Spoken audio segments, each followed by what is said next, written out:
Okay, so good afternoon. Thank you for being here. I'm Matteo Picozzi, professor and director of the Seismological Research Center of OGS, the National Institute of Oceanography and Applied Geophysics.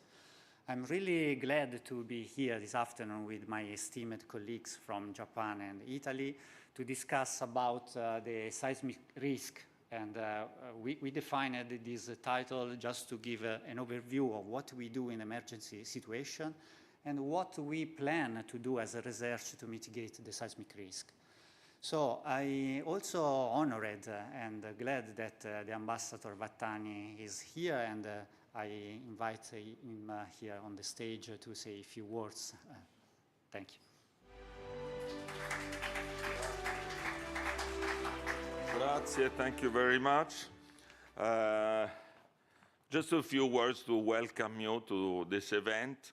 I have just returned, in fact, for a few days I managed to escape Expo, which is not easy because normally we spend all our days and nights here at the pavilion. But I was there because of a very important event, which is by the Italy-Japan Business Group.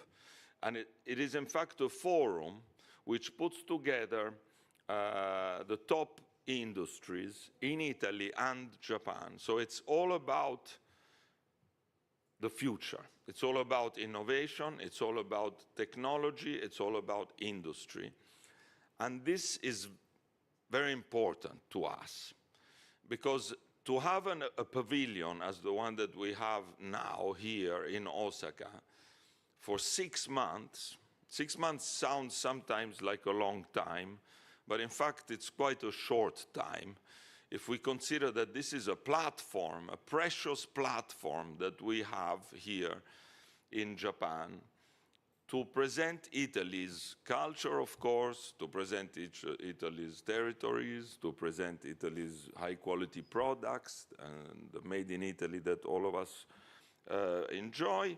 But at the same time, it is an opportunity to come together and to put together some fruitful cooperations in fields that are important to Italy and to Japan. Why did I start by talking about the business group? Because all the Japanese representatives of very important industries all stressed the opportunity of Expo, all knew about our pavilion, and they all count on this platform to really accelerate and mobilize Italy's and Japan's innovation, the world of innovation, about what we most care about. And how can we identify what we most care about? You can see some of it in this pavilion, because this pavilion is not only about Italy, it's about Italy and Japan. You can see it when you start the visitor experience. The first person that you meet, the first person that greets you is Ito Mancho, who is a young Japanese ambassador, I would say, whose portrait was painted by, nonetheless, then Tintoretto. So this is what we talk about in this pavilion. It's about not only what has happened between Italy and Japan, but what can happen between Italy and Japan. And so when I was telling you how do we identify the new sectors, the most important sectors that we have to concentrate on, well, we have an action plan. We have a real action plan which was built because of the strategic partnership that started between Italy and Japan last January 2023, when our Prime Minister, Giorgia Meloni, and the then Prime Minister of Japan, Mr. Kishida, decided to raise the level of our collaboration, of the collaboration between our two countries. And what is this collaboration about? Many sectors that are close to our interests. One of them is something that we share. Because when we talk of seismic risk, and just as if you see us talking about multi-year planning, for example, this is something that is very close to Italy and to Japan. So it is natural that there is a dialogue about this kind of, in this kind of sector, which we will, today we are talking about this issue, but this issue will be with us in the next months. Consider that the Minister for Civil Protection, Minister Musumeci, will be visiting our pavilion and will organize a series of events here in July this year. And again, we will be talking about these subjects. So it's important that we consider whatever we do here has to be connected, has to have a kind of time frame that must connect us to the next time we will address issues like the one we are addressing today. So thank you very much. I'm very grateful to the Italian National Institute of Oceanography and Experimental Geophysics. We're very happy that you chose the Italian Pavilion to hold this meeting. And so I wish you the best for this meeting, and thank you very much for being here.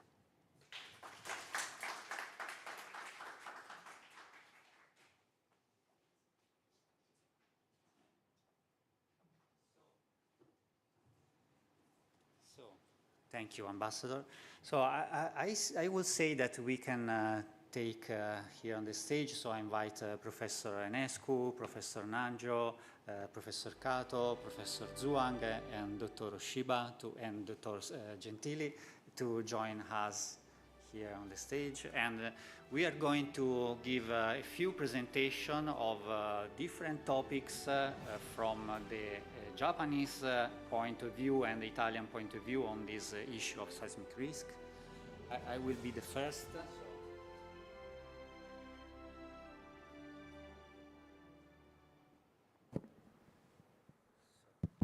Can you hear me? Yes, okay. So, yes, I'm going to just give an overview of what is the situation in Italy concerning the monitoring of seismicity. And before to start with the Italian case, let me clarify which is the problem that we have. Here in the map, you see the hazard at the global scale. So red and dark red areas are those with a high hazard. And here you see in the 50s the distribution of megacities that were few and quite far from a place where the hazard is high. But then, if we look at what is the situation just a few years ago, you see that there has been an incredible increase of the number of megacities, so a high concentration of urban people in area at high hazard, which led to have a dramatic increase of seismic risk. And this is true at all the scales. This is true also for Italy. You see on the left the distribution of microseismic intensity, so the level of damage in the last 1,000 years in Italy. And you see that dark red, purple, and black points are municipalities that were destroyed by earthquakes. And here on the center, you see the distribution of strong earthquakes. So you can imagine that the combination of this kind of information led Italy to have a high level of hazard. And so since the cultural heritage and the population is exposed to this risk, the risk is really high.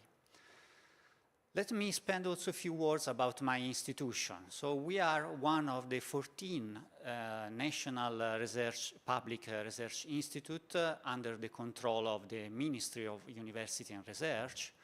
Most of them in black are placed in Rome, while we are in blue and we are placed in Trieste, so in the northeastern side of Italy. And OGS has as a field of activity, of expertise, the oceanography, the geophysics, and also the seismology. So we are organized in 4 main sections. We have the section of oceanography, which deals with the investigation of the physical, chemical, and biological condition of oceans and seas. We have the section of geophysics that aim to understand how the Earth is made. Then we have a center for the management of infrastructure, and especially the Laura Bassi, which is a icebreaker ship which reached the farthest place in Antarctica and is used by the Italian community to reach Antarctica every year and to do research in that area. And then the Center of Seismological Research, which I direct, which is dedicated to the topic of our talk. So the distribution of our institute is a little bit spread in Italy, even if it is concentrated in the northern eastern part, but we have also special offices and observatories in different parts of Italy. And we have different missions, of course, according to the different section. We aim to understand the sea and the ocean, understand the Earth, the polar areas. Of course, we are really engaged with the open sciences. And this is strongly related to the topic of today. So in the mission of disaster risk, we aim really to understand how to manage the disaster risk and build a prepared and a resilient society. And so here I just took a picture from what happened in Italy in 1976, so almost 50 years ago. There was the Friuli earthquake with severe damage, many people that were killed. And you can see on the right in the image that each dot is a municipality which felt or was damaged by the earthquake. And this is also important to show that one earthquake was able to affect a very broad area. So earthquakes does not care about the national border. And it is really important also to cooperate among countries to improve our level of knowledge. And this is how and why in 1977 was created my institute, my center. And as you can see on the right, we have a high number of seismic stations that today are monitoring the area, the southern margin of the Alps, where strong earthquakes occur. But in the picture, you see also the stations from other countries, the neighbor countries, which since many decades are exchanging with us the data. So I think this was one of the first examples where the cooperation among countries exchanging data and tools was put in operation to improve our capability to mitigate the seismic risk. And after that, since a few years,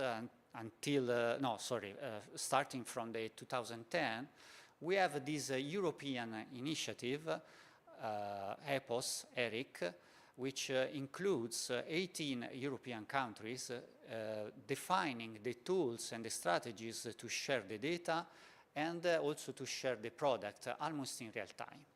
You see on the right, this is nowadays the distribution of seismic stations in Italy.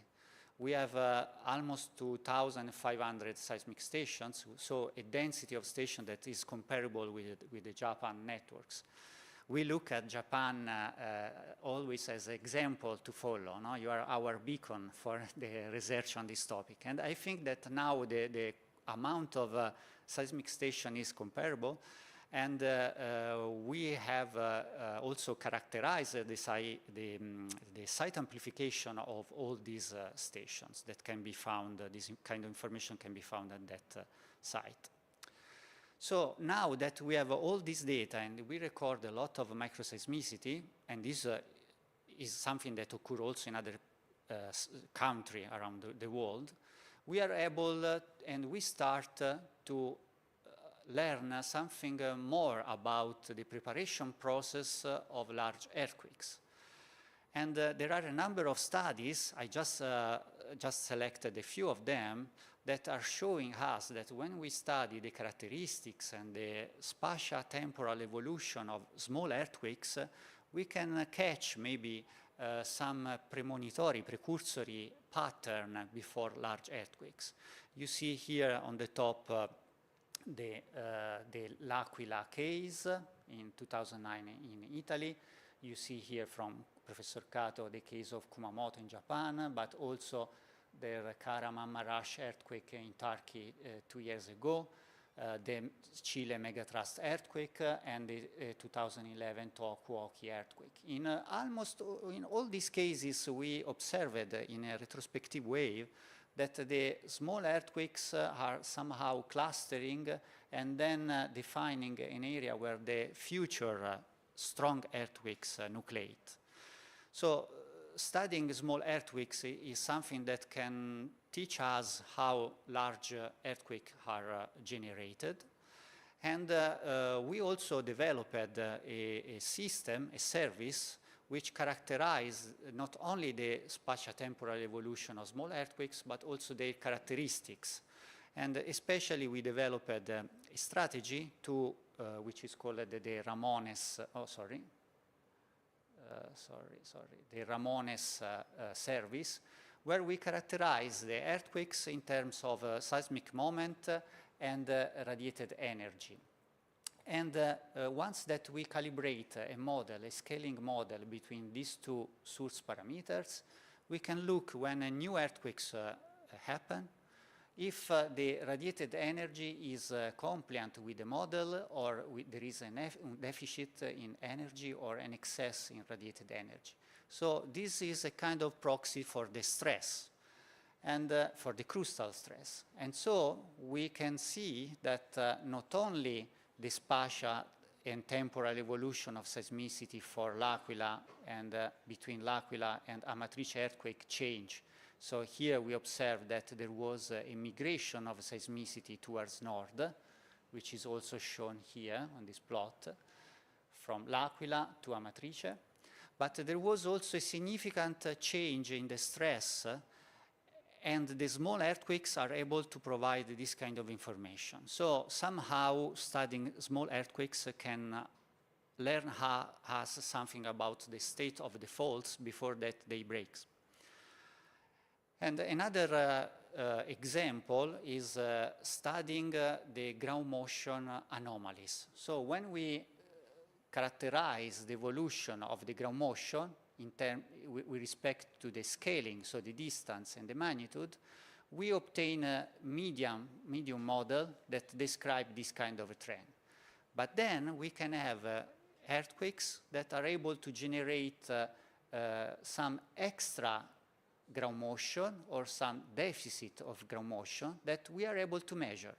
And when we follow the temporal evolution of this parameter that we call ground motion anomalies, indicated by this delta BA, and we analyze for still, again, for the L'Aquila earthquake, its evolution in time, we see the same kind of drop just in the activation phase before the large earthquake. So both from source parameters, what we have seen before, the energy index, and the ground motion, which does not depend by source parameters, we obtain information that maybe in future could help us to set up some early warning system. This is the reason why we are studying small earthquakes, and to do this we develop networks with seismometers, accelerometers, also important the geodetic network to measure the long and small deformation of the crust. And we monitor this sector of Italy in the northeastern side. And you see on the top left that there were a lot of strong historical earthquakes in this region. So our activities are directed to understand the generation process of the large earthquakes, but at the same time we are also active with respect to the civil protection, because we provide to them the official information to help the management of the risk soon after a large earthquake. So we are engaged to localize and characterize an earthquake in real time, to locate it, to estimate the magnitude, and then to estimate the ground motion that you see on the right. So the shake map provides us an image on the ground shaking, and with the color from white to red, we define the areas where the ground motion was most severe.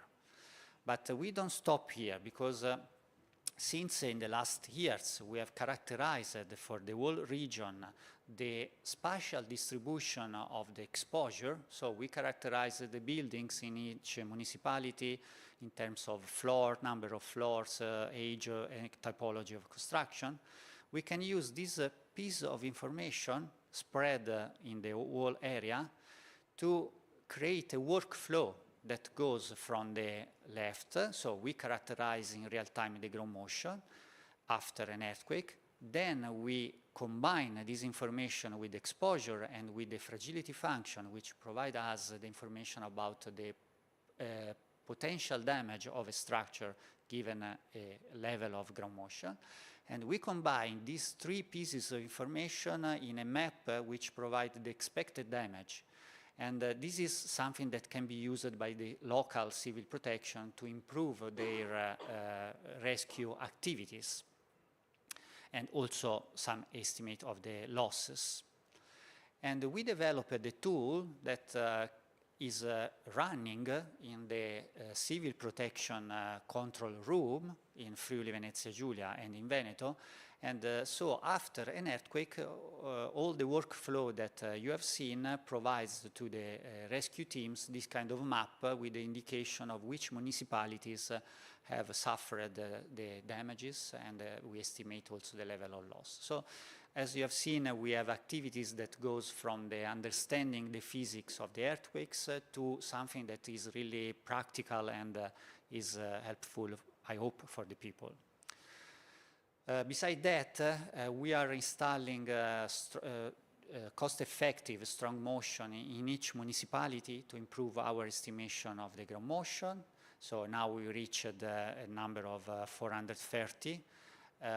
Then, as a future development, we just bought a few months ago 5 DAS, so the distributed acoustic sensing, which is a new technology that exploits optical fiber, and through laser impulse, is able to provide information about the strain rate. And this kind of technology can be used, is totally new, since a few years is under investigation, can be used to monitor with a really like to have a high dense network along a specific line.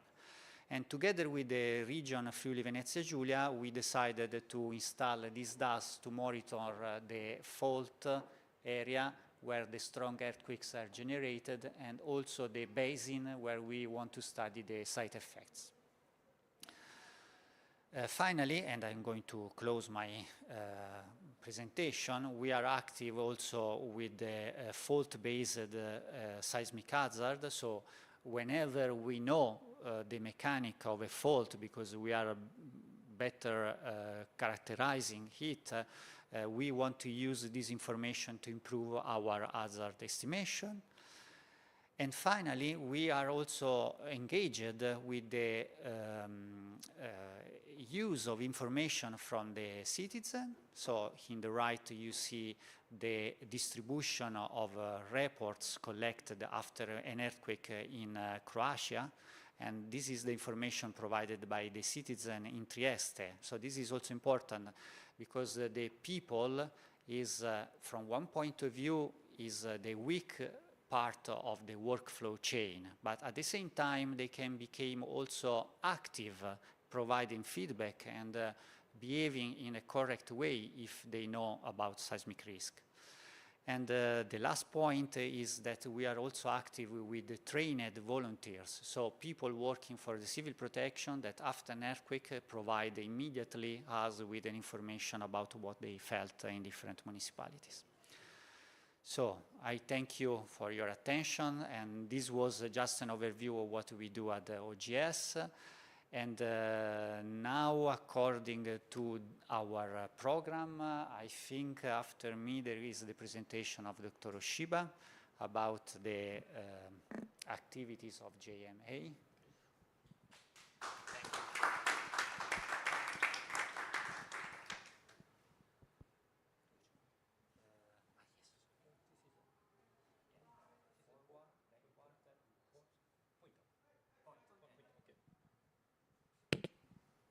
Okay, thank you for introducing me, and so thank you very much for inviting this important meeting. So today I'd like to explain timely information just before and after strong shaking, that is ASCII early warning and rapid report of seismic intensity. At first, please note in advance that the alert sound is made in this presentation for explanation of ASCII early warning. Okay? So what is ASCII early warning? Okay, ASCII card and P wave, S wave radiated from the source, and seismometer nearby detect them, and rapid transmission, quick analysis. It is possible to inform people before strong shaking. Okay, so this ASCII early warning is different from so-called earthquake prediction. We are aim at timing after ASCII occurrence, but before strong shaking. I will show an example using this video. This is from first event of the 2016 Kumamoto earthquake.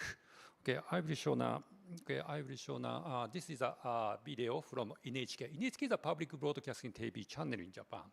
And I will show here the real-time shake map using data assimilation technique. Okay, so this is the event of April 14, 2016 to 9:26 p.m. Magnitude 6.2 event. So because of that 9 p.m., NHK broadcasts a news program. Okay, shall we go? で、やはりなかなか自分なりの方法を見つけられなくて焦りとか不安を募らせる学生がいたというのも。緊急地震速報です。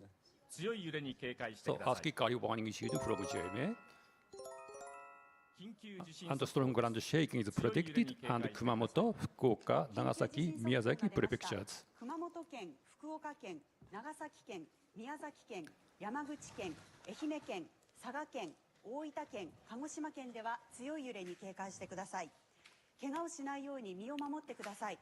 倒れやすい家具などからは離れてください。So secure your safety and away from heavy 熊 furniture. 本県、福岡県、長崎県、宮崎県、山口県、愛媛県、佐賀 Oh, this is 県、 the scene 大 of the 分県、 Kumamoto 鹿児 city. 島県に出ています。強い揺れに警戒してください。怪我をしないように身を守ってください。倒れやすい家具などからは離れ Okay, てく so ださい。 after shock occurred テーブル like や this. 机の下に隠れてください。熊本の現在の様子です。カメラが大きく揺れているのがわかります。揺れが強い地域の皆さん、落ち着いて行動してください。熊本の現在の様子、 Earthquake was observed カメラが at Kyushu 横に region 大きく揺れているのがわかります。 9:26 p.m. NHK の各放送局からの情報によりますと、9時26分ごろ、九州地方で揺れを感じました。震源が海底ですと津波の恐れがあります。海岸や川の近くからは離れてください。現在の熊本市の様子です。今、震度7を観測した地域があります。熊本県熊本地方で震度7を観測しました。揺れが強かった地域の皆さん、 So pay 落ち着 attention いて to 行動してくだ tsunami. さい。 Okay, pay attention to tsunami at coastal area and seismic intensity 7 Kumamoto region and seismic intensity 5 low also Amakusa regions. Okay, something like that. This is a typical sequence of the earthquake early warning and rapid report of seismic intensity. Okay, so I will explain the timing of warning and information from JMA. So about several seconds after an earthquake early warning, and 1 or 2 minutes after an earthquake, seismic intensity information, and 3 minutes first tsunami warning advisory, and 5 minutes earthquake and intensity information, and 10 minutes something tsunami information, and 15 minutes estimated seismic intensity distribution map. That is similar with the shake map. Okay, today I would like to talk about earthquake early warning and seismic intensity. So I will explain the seismic intensity and earthquake early warning. Okay, seismic intensity. Okay, JMA seismic intensity ranging from 0 to 7, and important is seismic intensity 5, and seismic intensity 6 are divided by 2. That is 5 lower, 5 upper, 6 lower, and 6 upper. So totally 10 degrees are used for representing the strength of strong shaking. So this is the approximate relation of the JMA scale and modified medical scale, MSK scale. Okay, so this seismic intensity, JMA seismic intensity is measured instrumentally at present. So instrumental observation started in 1996, so just after the Kobe earthquake. So before 1996, seismic intensity is measured human sensation. But in 1996, we introduced instrumental observation. Because of the instrumental observation, it becomes objective observation, and dense network automatic transmission can enabled. And seismic intensity is measured not only amplitude, but also duration and frequency of the seismic waveform. And seismic intensity is one of the representation of strength of ground motion. Okay, so the seismic intensity measured conducted at the present 4,400 stations nationwide by not only JMA, but also municipalities and NID, that is KNET.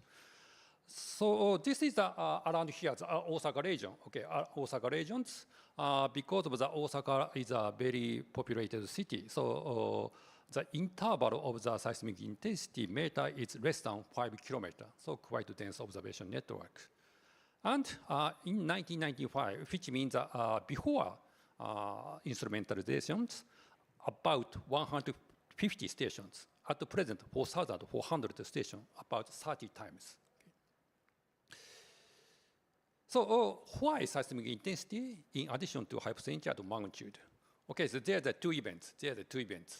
Okay, almost same location, same magnitude, almost same focal depth, and almost the same focal mechanism. But focusing around here, okay, around here, this event is stronger, and focusing around here, okay, this event is stronger. So this means distribution of seismic intensity is not always the same, even when the same hypocenter, same magnitude, and the same focal mechanism. But distribution of seismic intensity is sometimes different, which means information of hypocenter and magnitude is not enough for imaging a distribution of ground motion. Actual observation of ground motion is important for estimation of potential damage area. So, seismic intensity observation. Okay, so there are three kinds of expression for seismic intensity depending on elapsed time. For example, about 1 or 2 minutes after an earthquake, so sub-prefecture image like this. And about 5 minutes, so at each site. And about 15 minutes map image, that is similar with a shake map, is issued from JMA. Okay, so this seismic intensity is used for a trigger of emergency action of the government, national government, local government.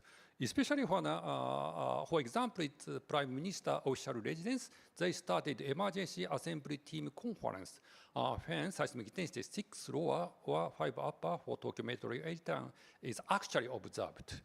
And cabinet office, they started the estimation of damage in case seismic intensity 4 or larger is actually monitored. And the defense agency and Japan Coast Guard, they started their investigation using their aircraft in case seismicity 5 lower or larger is observed. And Metropolitan Police Department and Fire and Disaster Management Agency, they started their investigation using a police car and firefighter car. And NHK and other TV channel broadcast seismic intensity information. Okay, so next is I will explain earthquake early warning. Okay, earthquake early warning is operated, tested in many countries and Japan, and Taiwan, and Mexico, United States, and a European country, including Italy. Professor Picotti is also an expert of earthquake early warning research. Okay, so in Japan, in this country, nationwide earthquake early warning has been operated by JMA since October 2007. 18 years ago. So JMA-EW is a nationwide service and issued to general public using TV, radio, smartphone broadcasting mail. So there are two categories for JMA-EW. One is called forecast, and the other is called warning. Forecast is for advanced users. Advanced users means, for example, railway company or elevator company, so some expert. So this forecast is issued in case seismic intensity 3 or larger is predicted. And the range of seismic intensity 4 is especially specified in the forecast message. And warning. Warning is a service for general public. So warning is issued, seismic intensity 5 low or upper is predicted. And this warning message is broadcast by TV, radio, and smartphone mails. Okay, so the sound.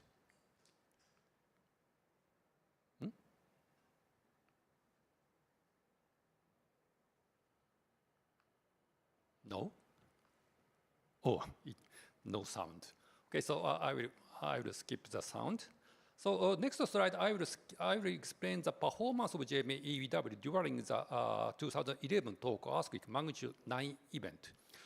Okay, so here, yellow region means forecast region, which means seismic intensity 4 predicted, and pink region means warning region, which means seismic intensity 5 low is predicted. So I will show the observed waveform, observed these four stations. And here is the, so here is the lapse time from the origin time, first forecast and first warning. And here is for this earthquake, totally 15 messages issued. And this means the estimated magnitude at that time. Okay, I will show it. Earthquake occurred. And P wave, S wave, radiated from the source. And the first station all detect P wave and quick analysis and the first forecast and the warning issued. At that time, cellular phone and TV broadcast a warning message. Okay, so here, around here, still weak shaking. First strong shaking, first red point appeared from now on. Which means JMA-EW worked well, and EW message about 50 seconds before strong shaking. Okay, this is 11th insurance, 12th insurance, magnitude estimation 7.9.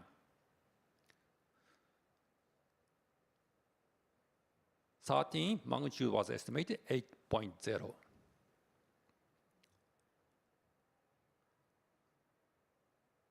14, magnitude was estimated 8.1, and 15, this is the last message. So far, so good. But the problem occurred from now on. So focusing around here, contour regions, background yellow, which means seismic intensity 4 was predicted.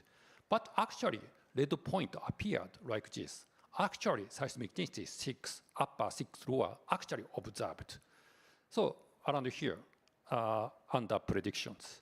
So this is due to the large extent of the fault rupture of the magnitude 9 event. So this is the first problem. The second problem occurred during aftershock. So this animation shows the aftershock activities, March 3rd, March 4th, March 5th. So this is a normal situation. And March 9, foreshock.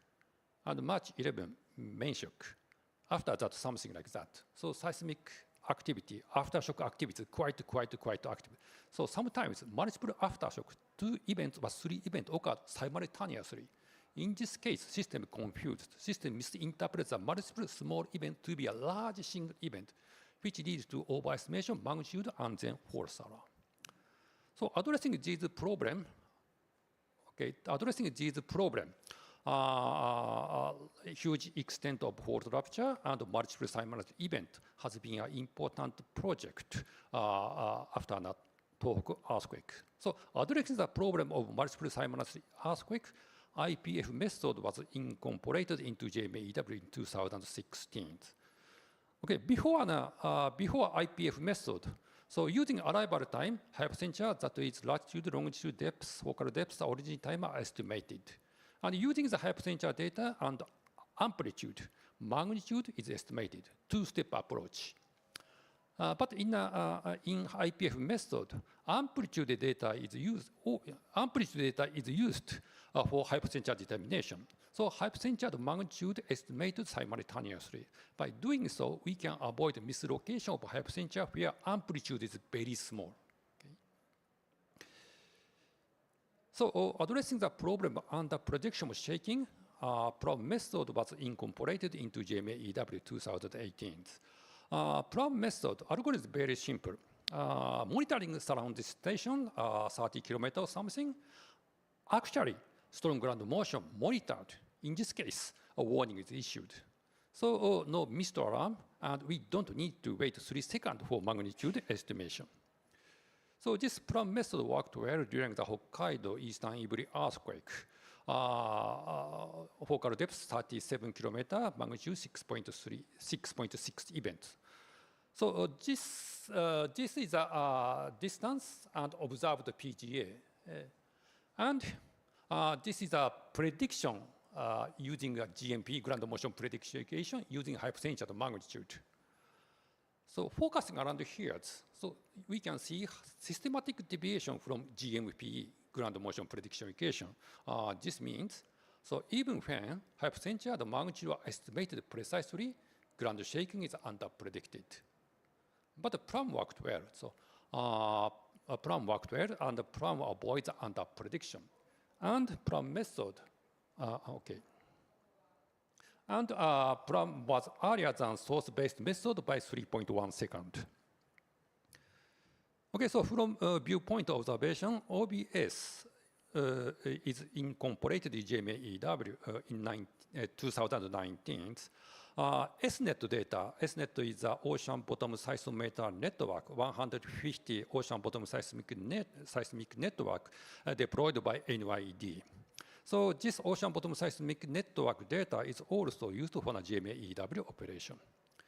And long period ground motion, prediction of long period ground motion is also incorporated in GMA-EW.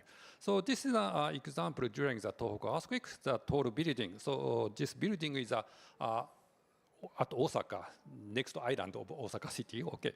So at that time, long period ground motion continue long duration, 10 minutes or something. So because of the experience, GMA decided to prediction of long period ground motion into GMA-EW operation. So that is started from February 2023.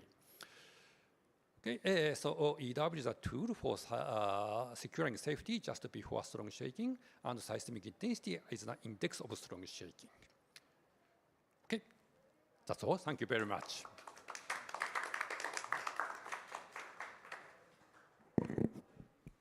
Thank you very much, very interesting. And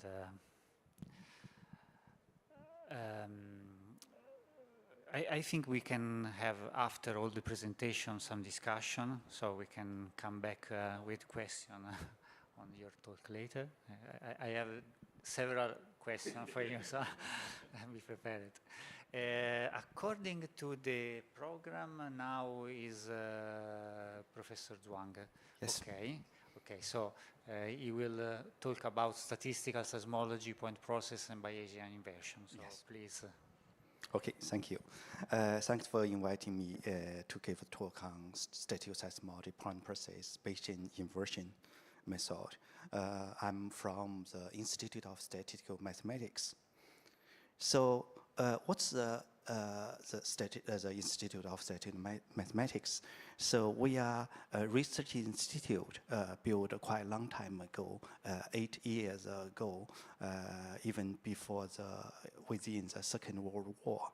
And we are basically doing something related to statistic control problem. And nowadays we belong to the, point here, belong to the Research Institute Organization of Information and Systems. So this is one of the Research Organization of Information and Systems is one of the inter-university research institutes of the Ministry of Education of Japan.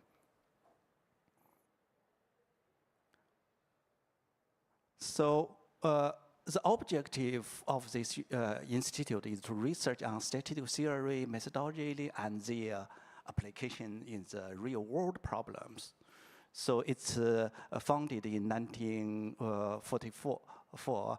It's by the Ministry of Education, and then it's in 1950 it started Japanese National Character Survey, and then in 1988 it became an inter-university research institute.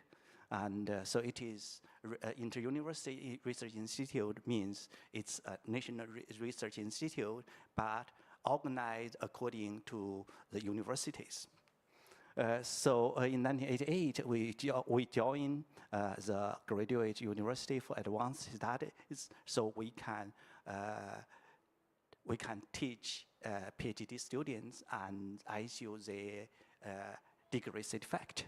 And in the year of 2004, we become an independent research agency, one of the research organization of information and systems. And we moved to Tachigawa in 2007, before we located in downtown Tokyo. And in the year of 2010, we found the archaic guest house to help as accommodation service for international visitors. And then we are other things in the year. Now we are just reorganized for foundational research department. So here is our main activities, research activities. And we are almost the only research institute of statistical and mathematical science in Japan. And we are doing cutting-edge research. We have the network of excellence projects. And as inter-university research institute, we do a lot of collaboration research program with diverse research fields. We have supercomputer system, software, everything. And we have also education programs. So we have 3 departments. One is advanced data science. We have the department interdisciplinary statistical mathematics. We have a department of fundamental statistical mathematics. And I'm from this department. So one important tool with our research institute is the network of excellence. So the aim of GUILD is to build brand and new style collaboration research, and we have a synergistic effect from fusion of different fields. So we have 3 projects. Management of those kind of NOE projects is in our institute.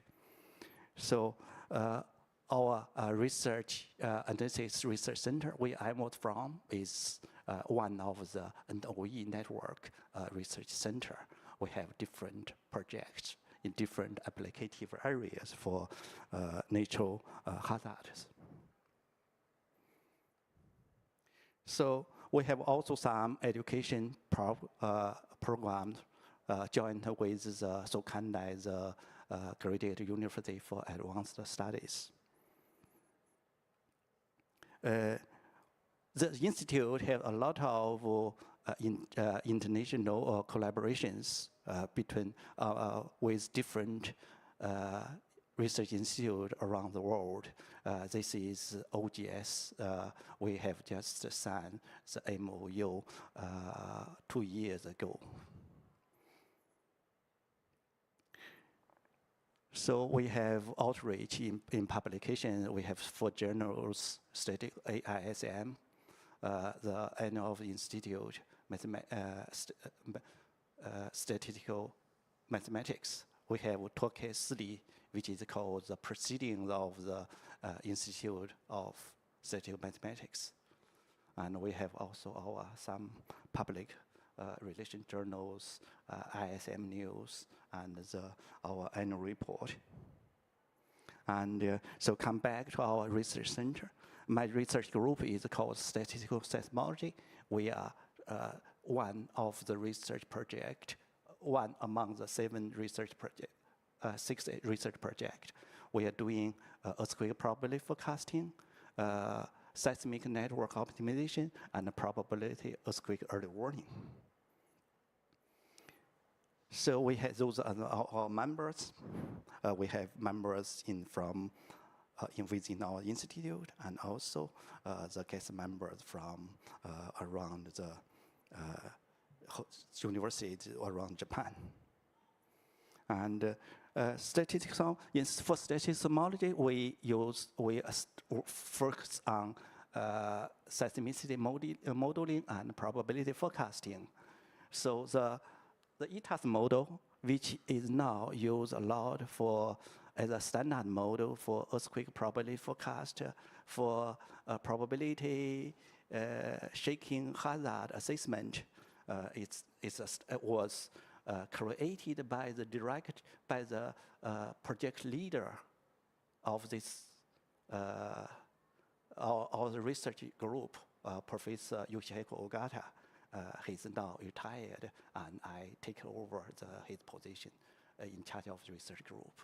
And we also have the task of detecting anomaly of seismic patterns. We estimate underground geophysical process through seismicity. And this is ETAS model. The ETAS model takes very simple assumptions it assumes we have in seismicity, we have background seismicity, which could be non-homogeneous. And also for earthquake clusters, each cluster will be triggered independently, but they have different size, different location time, different duration times, and spatial distribution, and almost different multi-stage. And then the cluster overlap with each other and with the background in space and in time. So this is the mathematical one of this one. And then this is Professor Ogata. And this figure shows a kind of how can we use ETAS model to do forecast or earthquake probability forecast. So this is 1 day before the 2003 Tokachi Ochi earthquakes, and then this is this is the prediction part of the forecasting for on the day before the earthquake, and then this is on the day for the occurrence of the main shock, and then this is forecasting of the aftershocks in different 2 days. And here we have the comparison between the observed earthquakes and the forecast earthquake. It is quite variable, but both of them falls in the confidence bound. And nowadays our group is focusing on developing refined ETAS models. So we, starting from the original models, we focus on hierarchical models, trying to find how the classroom feature and background are related to the tectonic environment. And then we also develop a refined ETAS model, like the finite source ETAS model, in which we consider the geometry of the earthquake rupture. And also we have hypercentral ETAS model to think about the 3D ETAS model. And we also think ETAS model to incorporate focal mechanisms. And so this is, we are trying to develop more beta ETAS model. So this figure shows how the background seismicity are related to the focal mechanism. And this one shows how the ground shaking and the distribution of this direct triggered aftershocks. And this one showing how the focal mechanism are correlated for the background seismicity and for the triggered earthquakes.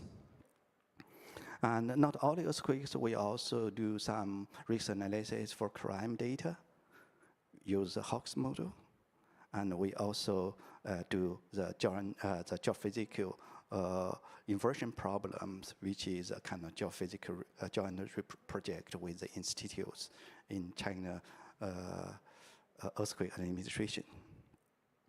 Current project, we are working on a project from the Ministry of Education, MEXT, and which is called the New Development of Space-Time Earthquake Forecasting and Monitoring from long time to real time. So it is a joint project focused on statute seismology, earthquake forecast, early warning, and network optimization with other institutes. So the first task of this one is to develop the advanced, to refine the ETAS model in which we're trying to improve the ETAS model from different aspects. And our domestic and international, this is our domestic and international collaborative network.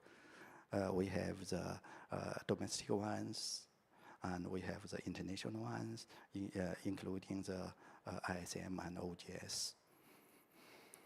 This is one with Italy, and we also have the collaboration with INGV and IMATCNR. And recent and the current international collaborative includes those kind of funded research. We have the one with the China-Japan project. And this is the one we have also working with now we're working with New Zealand with project of forecasting future mega earthquakes on New Zealand, the largest fault, which is called the Hakurungi subduction ruins. And we also have some working with Australian University of New South Wales and New South Wales. And okay, thank you for listening. And we are our research group and our institute looking forward for further collaboration with Italian research institutes. Thank you.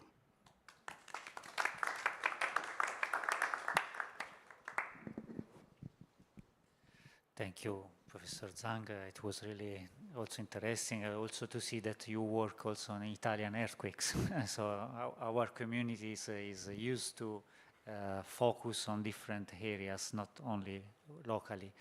And following the last slide and the cooperation with Dr. Stefania Gentili, I give you the word for the presentation about, no, sorry, this is not your presentation, right? Yeah, about the international collaboration between OGS and the Institute of Statistical Seismology.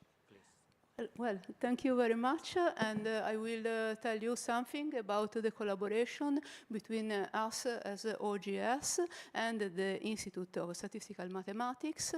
In particular, I will speak about a project we have in the years 2021-2023, and it is a bilateral project, and the Italian PI was me, while the Japanese PI was Professor Zhuang.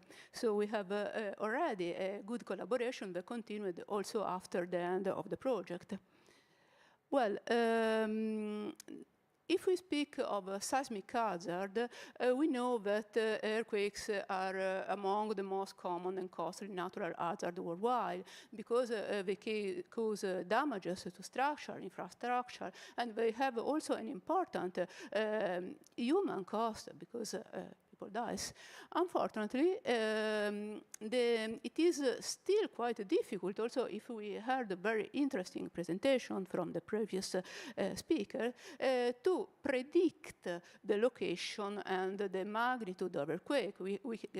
By now, we don't say something so strong, like to say, well, tomorrow in that town at 3 there will be a big earthquake. But one important thing to know about the seismic risk, it is that the risk, it is not only related with the main shock, so the main big earthquake, but also on what it follows the main shock. Because after a big earthquake, the buildings have been already damaged. So if a similar quake happens, it poses a significant threat from the civil protection point of view, because they can collapse due to a similar following earthquake. In many clusters of earthquakes that are all the earthquakes that follow the main one that are close in space and the time, often we have the so-called aftershock. They are smaller magnitude earthquakes. Usually the magnitude, it is 1.2 smaller. Consider that a magnitude 1 of difference is around 30 times the energy. So they are really smaller and so on. But we should consider that in some cases we have an earthquake, a following earthquake, that has magnitude of the order of the magnitude of the main shock, or even bigger if the main shock, it is not a main shock itself, but it is the so-called foreshock. So we can make some examples. For example, in Italy, in 2016, we had the Amatrice earthquake. Amatrice earthquake was a magnitude 6.0, but for Japan it is a smaller quake, but for Italy it is a very important one because we have about 300 deaths. But it was followed by a magnitude 6.5 2 months later. So this is a thing that should be considered. When we see a big earthquake, it may, we can consider a sort of operative main shock, but after another even stronger earthquake may happen. If we consider the very famous Tohoku earthquake of magnitude 9.1 in March 2011, we should consider also that it was preceded by a 7.2 event on 9 March. So if we consider the first one as the operative main shock, after the following one was really bigger and destructive. So the objective of the project we made together with the Institute of Statistical Mathematics of Tokyo, it is to develop the practical techniques that helps us to estimate the probability to have a strong following earthquake. We analyzed the thing from 2 points of view. From the Italian side, together with another institute that it is the to another institute, the INGV, we developed Nestore. Nestore means next strong related earthquake. It is a machine learning method that has been developed, and now the software is also available on GitHub, that subdivide the cluster, this group of earthquake that follow the operative main shock, so the first big earthquake, into 2 classes. If the difference in magnitude between the main shock and the strongest following earthquake is smaller than 1, we speak of type A clusters that are the most dangerous, while otherwise we speak of type B clusters. The idea of Nestore is to use the seismicity in the first hours or days after the main shock to forecast if the ongoing cluster will be of type A or of type B. So how dangerous it will be. From the Japanese point of view, as already told by Professor Zhuang, there is a big and long-lasting expertise on statistical seismology. The first pioneering studies were by Omori at the end of 19th century, 1894, who developed what it is well known in our field, that it is the so-called Omori law, that studied the frequency of earthquake in time. Toward the end of the 20th century, in 1998, Professor Ogata developed an improvement of his law, that it is the ETAS model, in which there may be more main shock, and so the seismicity can grow up again. And Professor Zhuang continues the work with also application of operational earthquake forecasting. So it was a great opportunity for us to collaborate with the Institute of Statistical Mathematics, of which both Professor Ogata and Professor Zhuang belong. So the idea, it was to use the statistical approach developed by the Institute of Statistical Mathematics together with a machine learning approach developed by us as OGS and by INGV, but it is another Italian institution. From the collaboration, we wanted to obtain a forecasting. During the project, we have organized several workshops, some hybrid and some in person, that allowed us to go, me, for example, to go in Japan, and people from the Japanese staff to come in Italy. For example, this is a meeting we have in November 2023. These are some results of the collaboration. These results I show you are the application of Nestore to both Italy and Japan. The first application on the left corresponded to the application of Italy. We analyzed the time intervals after the operative main shock, and here you can see in green the correct forecasting. It is important to say that they are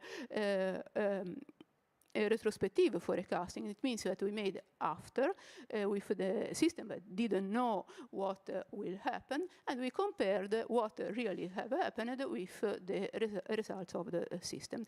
You can see that there is a great majority of green dots that correspond to the position of the operative main shock of the cluster analyzed in time span on say 10 years. And here you can see that there is a great majority of green dots, so 86% are correctly forecasted by using the seismicity in the one day following the main shock. We also applied Nestore to Japan, and in this case we have that the 94% of the classification were correct by analyzing the first 6 hours after the main shock. Returning to Italy, you can see that the bottom,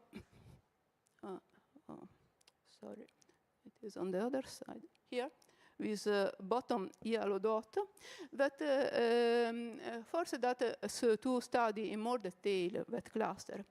And that allowed us to make other work in collaboration together with ISM and OGS. This is a cluster happened in Italy in 2018, and it was characterized by an abrupt interruption of seismicity. There was a first part of the cluster in April 2018, and in the same place collocated, we had another increase of seismicity in August, and in the middle we didn't have anything. We studied this in more detail by a new method of template matching that was developed thanks to the collaboration with the Professor Kato of the University of Tokyo something like 10 years ago. And thanks to this more detailed data, we were able to study the seismicity also in this first part of the cluster, and we discovered that there were a lot of anomalies that made our think that it was one only cluster, and to hypothesize that the fluid pressure variation caused these relative quiescence that was studied by Professor Zhuang by using the ETAS method between the April and the August seismicity, and so caused the stop of seismicity and when the August events of higher energy happened, the fluid are released, and we have a migration of seismicity according to the movement of fluid. So it was a good work, a very interesting work, because it was done in collaboration between many different expertise. Going on, this is another result we obtained together with Professor Zhuang on the integration of different catalogs in terms of magnitude, because different catalogs often use different magnitude or different estimation of the same magnitude. So it is a statistical approach that can merge together also different catalogs. And the other results regard the cluster identification, automatic cluster identification, that was particularly challenging in case of the Japan seismicity, that it is extremely complex. And we also use we used ETAS, and we use also the graph theory. So it was an interesting result. Our results of the project were presented to a huge number of congresses, of scientific congresses, and was published on a lot of publications. And and press communication. We had several visits and a presentation in Congress around the world. And here is a meeting we had in Tokyo at the ISM. At ISM, where we had a collaboration between Professor Zhuang and me, and also the attaché on the embassy, Professor Traversa, came there, and also there was a Professor Tsubaki, that was the general director of ISM, and well, there is also Dr. Petrillo that collaborated with the Japanese staff. This was important because allowed us to make a memorandum of understanding between the two institutes, and so to continue also the collaboration in the following years. These are some examples of the work we are still doing together about catalog merging and cluster identification. And these are the projects that found the research. First of all, the already mentioned bilateral project between Italy and Japan, and but also the PNRR return, that it is founded by the European Union, in which we continued our analysis, and the project Nemesis, that was a project is a project of INGV, and that has as external participant both Professor Zhuang, me, and Dr. Brondi, who works at the OGS like me. So thank you for your attention. Thank you very much, Stefania. I think this is a nice example of cooperation between our countries, and I hope that meetings like also what we are doing today can help in future to strengthen and further develop the cooperation among us, because only through the exchange of ideas and the exchange of experience we can advance in our knowledge.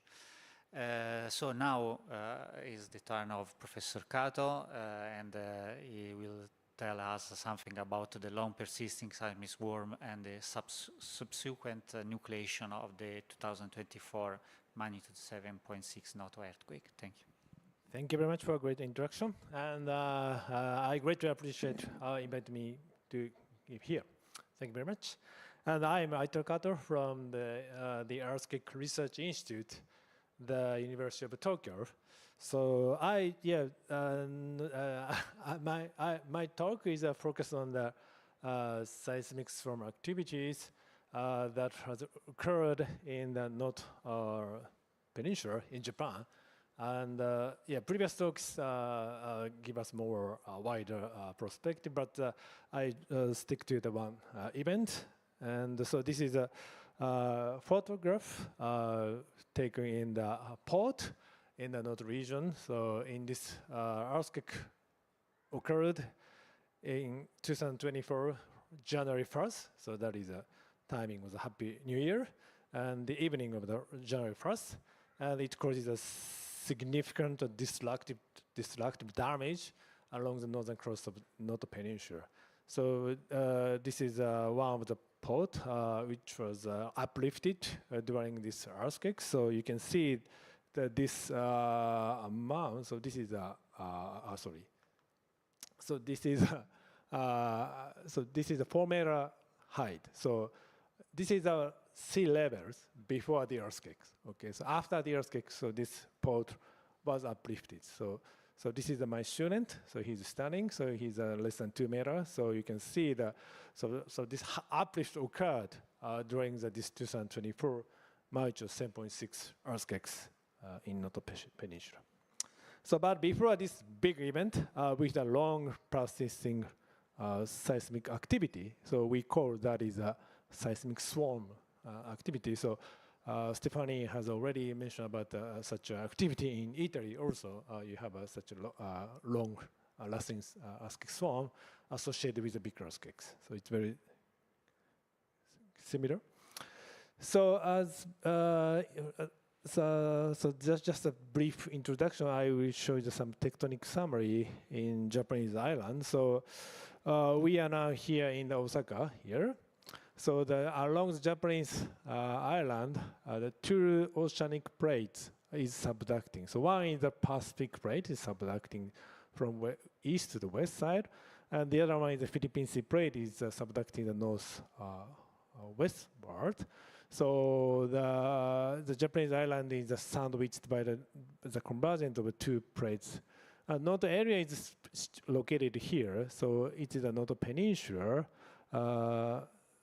at the eastern. So this is the Japan Sea. So Noto Peninsula is located at the eastern margin of the Japan Sea. So along the eastern margin of the Japan Sea, there's a very big deformation occurred in the past. So from the 1,050 million years ago, so along the Japanese Sea, so Japanese Sea was created actually. So Japanese island was actually connected or part of the Eurasian plate. So here, so Japanese island is located here actually, in the very old time. But so 15,000 million years ago, 15 million years ago, Japanese island is extended and moving towards the southward. So we had a Japan Sea here. So during this extensional stage, there are many faults that created by the extensional stress regime. Then 3 million years ago to the present, the compressive stress regime has been dominant. So now we have many reverse faulting through the tectonic inversion framework. Okay, so we have many fault structure along the eastern margin of the Japan Sea. So this is a time series of the magnitude associated with this node earthquake sequence. So this is the magnitude, and this is the time from the 2022 up to the end of the 2023. So you can see that so this is a red curve showing the cumulative number of the earthquakes associated with this swarm activity. So the gradually number of the earthquakes gradually increases. And we had a magnitude 5 or 6.5 earthquakes during 3 years seismic swarm sequence. Then we had a magnitude 6. During this time, we have observed a clear cluster deformation associated with this swarm activity. So you can see that this kind of the pattern of the surface deformation. So you can see such kind of radiative pattern of the surface deformation, which related to the fluid migration from the deeper parts to the shallow depths. So this bottom panel showing some cartoon showing the deformation associated with the earthquake swarm activity. So the fluid is coming up to the shallow depths, and then it causes some slow slip. So slow slip is a slow motion of the fault movement, and it causes a seismic swarm sequence during this stage. Okay. So we can also see the clear long-term migration of seismicity associated with this swarm activity. So for example, this is the depth of the versus time. you can see the clear shallowing of the seismicity from the deeper part to the shallow depths. Okay, so right panel is also shown in the color code is a time. So from the beginning of this storm activity, you can see the systematic shallowing of the seismicity associated with this activity. So this also implies a fluid is coming to the deeper depths, and it causes a shallow seismicities, and it also causes a long-lasting earthquake activity in the shallow cluster depths. And we also find the more rapid shallowings of earthquake activity associated with the magnitude, for example, 6.5 earthquakes. So you can see this is a depth. Oh, sorry. So this is the depth of the time after the magnitude 6.5 earthquake. You can see the rapid expansion of the aftershocks region. So this is a very rapid. So the front migration speed is 20 km/h. So that is the same as the speed of the bicycle. Okay, so it's very rapid migration. So we interpret that is caused by rapid fluid migration after the magnitude 6.5 earthquakes, because the earthquake occurred, then we had many fractures associated with the earthquake. So there are many spaces for fluid to migrate. So we interpret this rapid earthquake aftershock expansion could be driven by the fluid migration. So then after the 3 years earthquake swarm activity, we had a magnitude 6.7 destructive earthquakes. So it causes a very severe damage along the northern coast of the Noto Peninsula, and as shown by these pictures. Okay. And so this is go back to the magnitude and time series. So, So this is after the magnitude 6.5 earthquake. We have still high activity of the seismicity. So we have a magnitude 6.0 earthquakes in the swarm region, and in last November we had a magnitude 6.6 earthquakes in the western part of the Noto earthquake region. So the bottom panel is showing the epicenter distribution of the seismicity. So before the magnitude 7.6 rupture, they are concentrated in the northern tip of the Noto Peninsula. But after this biggest event, the aftershock zone is extending to the northeast to the southwestward. So this is length is more than 150 kilometers. So it's very widening. And this, there are several studies about the rupture process of this magnitude 7.6 earthquake. So these studies suggest earthquake rupture is very complex because these earthquakes expanded from this previous storm region to the southwestward and northeastward, and rupturing the multiple different fault segments during this earthquake. So actually the duration of this earthquake is less than 2 minutes, but earthquakes started in this preceding storm region and expanding to the along the fault strikes, and it causes multiple ruptures of different faults. And so this is something like relocated seismicity associated with storm activity. So before magnitude 7.6 earthquakes. So this is so the seismicity is very concentrated in the northern tip of the Noto Peninsula, and this is the cross section of these each slices. You can see the southeast dipping clear alignments of these seismicity. So it means that there are several faults dipping to the southeastward, and they are activated during this seismic storm period, and those seismicity may be driven by the fluid migration, as I explained before. And after 7.6 earthquakes, so you can see the change of the seismic pattern like this one. So seismicities are the center of seismicity getting more shallower part, and you can see the more continuous distribution of the aftershock from the surface to the more deeper depths. But they're also showing a similar southeast dipping fault. So this is the before, and this is after the magnitude 7.6 earthquakes.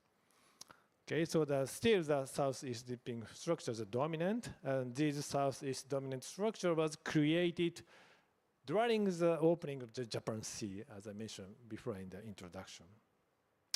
Okay, so, and I focus on some immediate seismicity before the magnitude 6.7 earthquakes. And so this is the time versus epicenter distance along the fault strike. You can, so this is some storm activities that was lasted so during the 3 years. And then you can see some concentration of the some seismicity just before the magnitude 7.6 earthquakes. So they are occurred in the map scale here. So this is a blue star is the epicenter of the magnitude 7.6 earthquake. So northwestern side of this main shock epicenter, we have some immediate shock activity. They are very active right before the 4 minutes, less than 10 minutes, less than 10 minutes. But if you look at more precisely here, then this seismicity actually occurring in the 1.5 hours before the main shock rupture. So this some tiny cluster activity started around here. Then we have the magnitude 5.5 or largest one is the 5.9 earthquakes. That is a final foreshocks before the main shock activity, main shock rupture. Okay. So this is okay. So this is a cartoon showing the summary of this sequence. So before magnitude 7.6 largest earthquakes. As I mentioned before, the storm activity occurs by the fluid driven, maybe fluid driven seismicity, and it causes the slow slips. And this slow slip causes a stress loading onto the shallow depths, and this stress concentration bring out the storm activity for 3 years. Then we have a magnitude 6.5 earthquake occurs, and maybe fluid is propagated or migrated to the shallow depths. Then we have the magnitude 7.6 event ruptures. Then they are slightly shallower depths and connect to the active fault traces on the sea floor. So this is a main trend associated with the magnitude 7.6 event. And before this largest event, we have a foreshocks, but they occurred at the different fault systems at more deeper depths, and they are almost coincide with the rupture plane associated with the magnitude 6.5 event in 2023 event. Okay, so yeah, so that is my summary. So yeah, another earthquake sequence is very complex. So we had 3 years seismic storm activity, and still seismicity is yes, they show some fluctuation actually, but it's still continued. Then after that, we had the magnitude 7.6 largest event. So yeah, right before we have some activities, so like foreshocks activities, but yeah, it's very light, very just immediate. So it's still challenging to forecast seismicity more precisely based on. So we need to more study to do that. Okay. Thank you very much for your attention. Yes, thank you. Really interesting. And again, there is a connection, like you highlighted, with the L'Aquila earthquake and the role of crustal fluids. So I think that the experimental observation in Italy and Japan can really teach us something about the generation process. So now is the turn of Professor Bogdan Enescu. Yes, with it should be on. Ah, yes. Okay. Okay. He is going to present us an integrated relocation workflow for offshore earthquake sequences, Okay. and yeah, with application in Italy and Japan. Okay.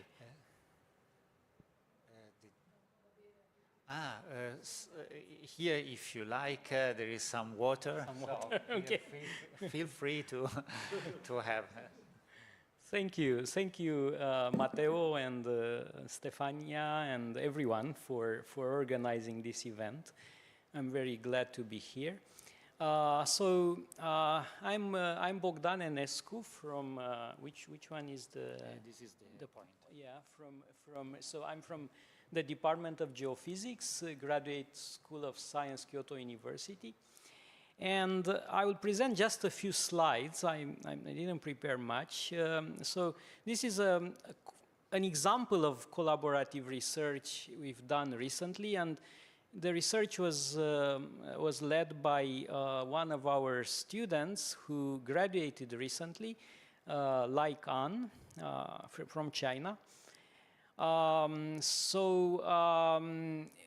In a really international team. So this is part of two studies, one published already and another one in preparation. So applications to Italy and Japan. So one of the basic problems in when we deal with earthquakes is to locate them. It's a basic activity. However, for offshore seismicity, sometimes or many times the location of earthquakes it's challenging. So it's difficult to locate earthquakes far offshore, in particular. And this is because we don't have stations surrounding that area. So it's a basic thing. We need all seismologists work with hypocenters, or most of them. So it's very important to have high-resolution imaging of this seismogenic structure for offshore earthquakes. Yeah, they are a basic foundation for better hazard models, for example. So essentially, this is what I already said.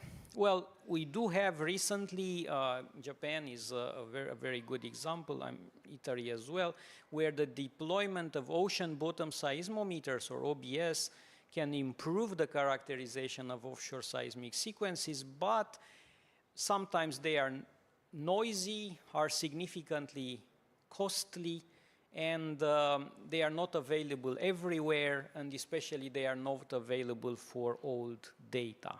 Yeah. So then,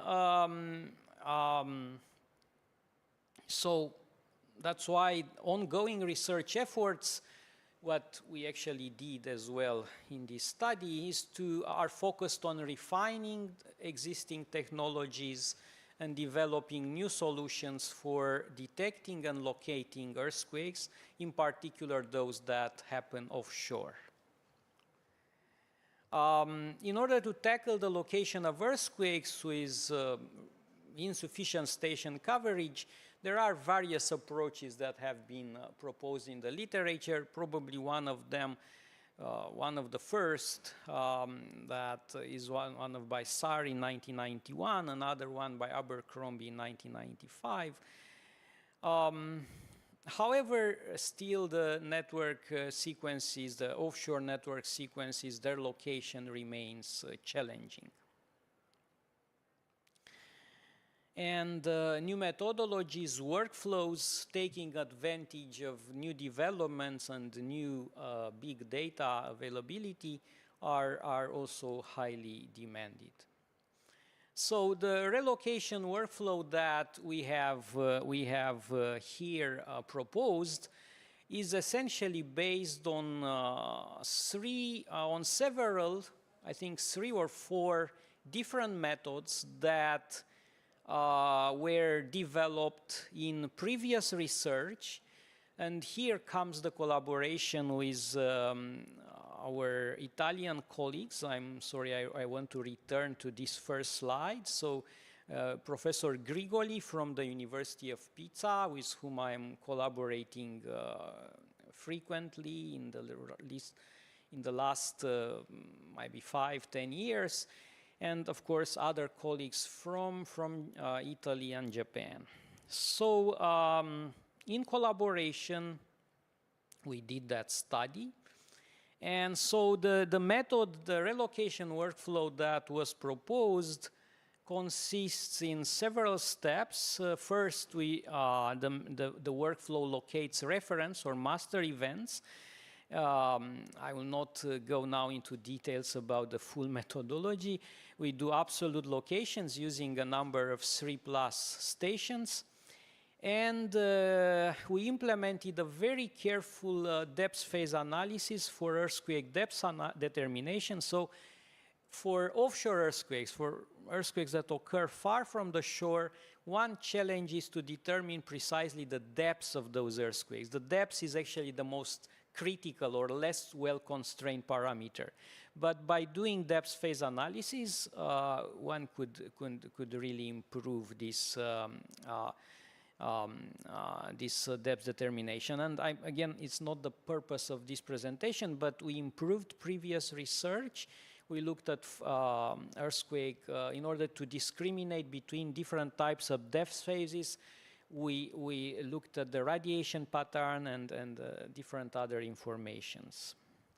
And after we do these two steps, we reconstruct, we apply a method proposed by Professor Grigoli to reconstruct the earthquake cluster geometry. This method was used before in biochemistry, actually, where they want to locate some molecules depending on the location of other molecules. So, and the method is very good, especially when you have a few stations, only a few stations available, and located somehow far away from your earthquake cluster. It's a relative location method, and at this step, at this level of research now, we use 2 stations. We plan to extend this method because sometimes there are more than 2 stations available, maybe 3 or 4. But already the results that we obtained so far are promising. So we also published some of these results. And finally, we do result validation, visualization, and cross-reference. So this is the first example. We have applied this workflow approach to a relatively recent earthquake that happened in 2002 in the northern Adriatic Sea. Yeah, so this is the location of the main shock and following aftershocks. The data being provided by the National Institute of Geophysics and Volcanology, in Italian the Istituto Nazionale di Geofisica e Vulcanologia, with whom some of the researchers in my first slide were from this Italian institute, with whom we also collaborate. So by doing this workflow, we could successfully reconstruct the earthquake cluster. So these are the on the map in the A part of this figure. You see the earthquakes with circles. Yeah, the size of these circles scales with the magnitude of the earthquake, while the colors show the depths, right? And this is the A map. And in B and C, there are cross sections along this earthquake distribution. And you can see a quite good reconstruction. I'm not going to tell you all the symbols, what they mean now, but you can see that, there is a clear, so for a profile oriented from A to A prime and the other one from B to B prime, you can see the seismicity becomes clustered and well aligned with the structure, with the geologic structure there. We did some result comparison. The blue dots are our location results. The red dots are the initial catalog locations.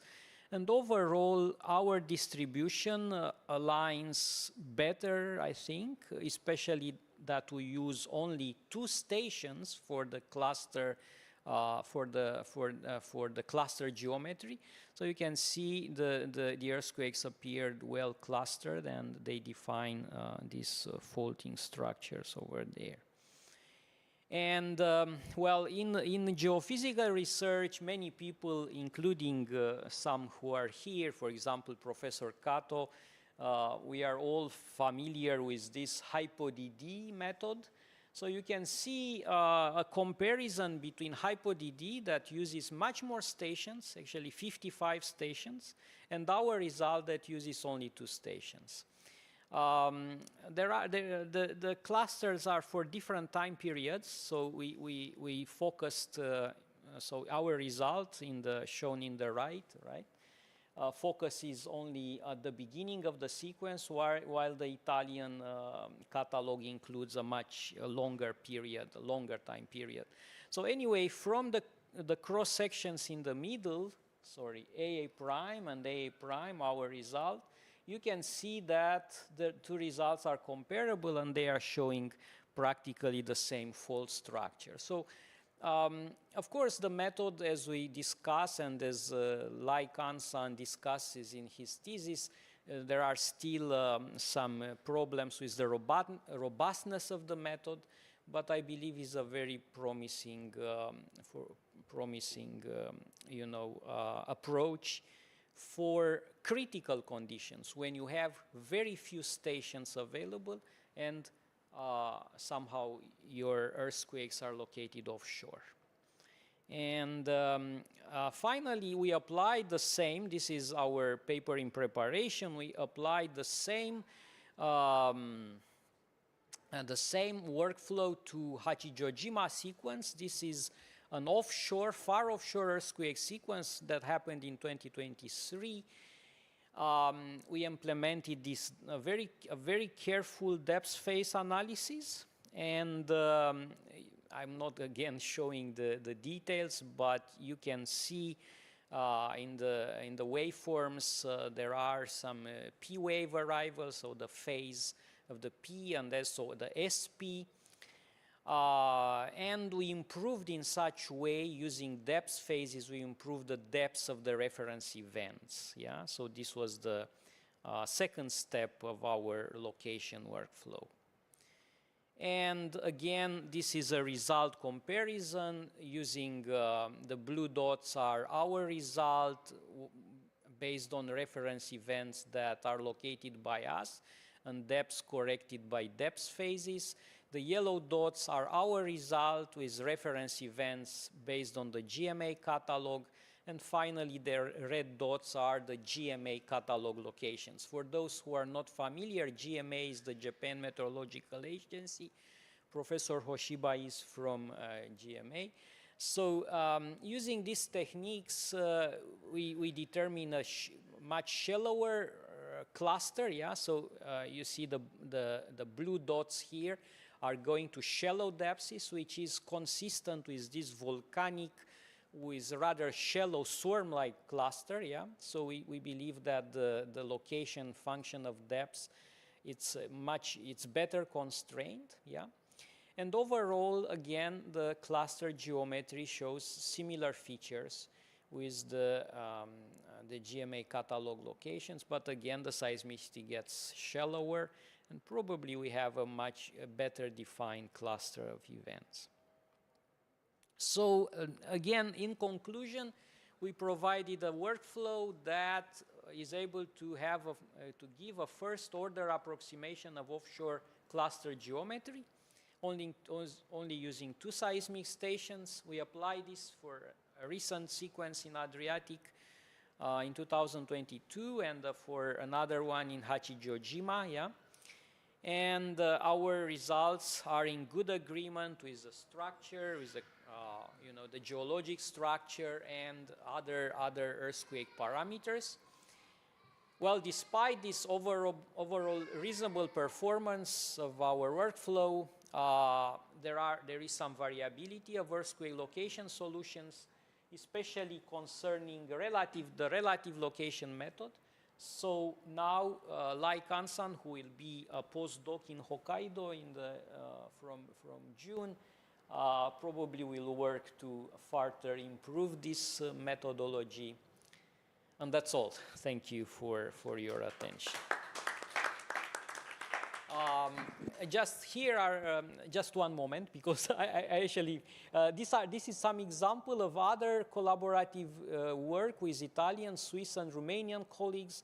For example, a recent paper by Gulia et al., where we use the so-called four-shock traffic light system based on B values. A specialty of probably next speaker is working a lot on B values. And I'm originally from Romania, yeah. I'm for almost 30 years, or 26 years actually, in Japan. So I still work a lot with colleagues from Romania. That's another example from Romania. So that's all. Thank you. Thank you very much, Bogdan, for this other example of cooperative work. And I think the strategy is really interesting, also thinking to monitoring of induced seismicity related, for instance, to the carbon capture and storage that is done in Adriatic Sea. So this is exactly the kind of problem that we could have with a few stations on the coast. So it's really interesting. So now is the turn of Professor Nanjo, and he's going to speak about the tower detecting anomalies that differ from ordinary seismic and geodetic patterns, possible direction for future joint initiatives. Thank you very much. And thank you very much for inviting me for this conference. And I'm very happy to be here. And my name is Kazu Nanjo from University of Shizuoka. And so today I will talk about some idea of the research that might be related with possible directions for the future joint initiatives.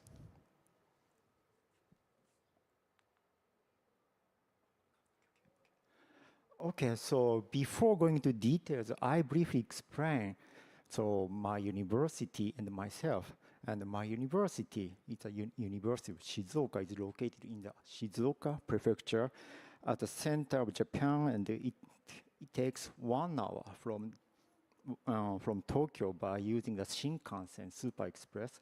And Shizuoka is famous for, maybe everybody knows, Mount Fuji.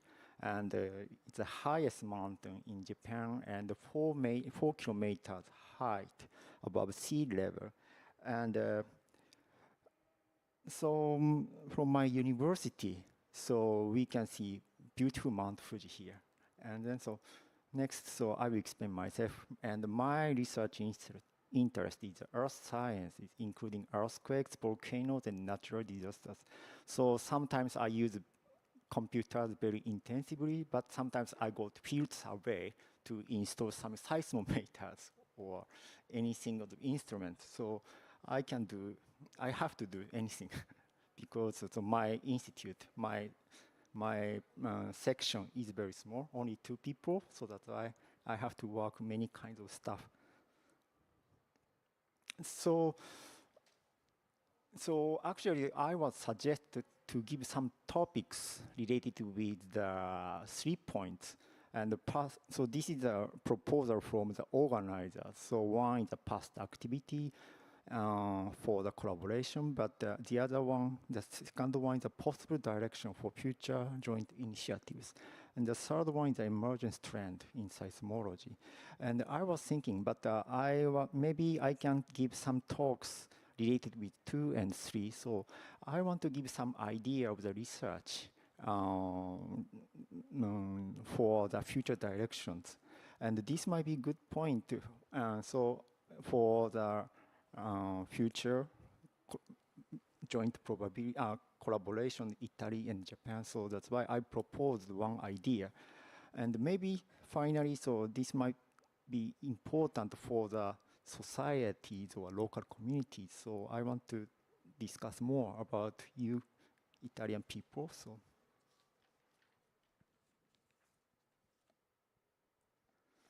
So I want to give you some small introduction about Japan, but Kato-san have already done about the Japan seismic setting and the technical setting. So once again, so Japan is very active area of seismicity. So because of high seismicity, so Japan government published seismic hazard assessment. So these are maps of plate boundaries and active fault with the information of the occurrence probability for 30 years and expected magnitude. For example, so Hinagu fault zone, so in the Kyushu area, has information on the magnitude of 7 class and high probability colored in red. So,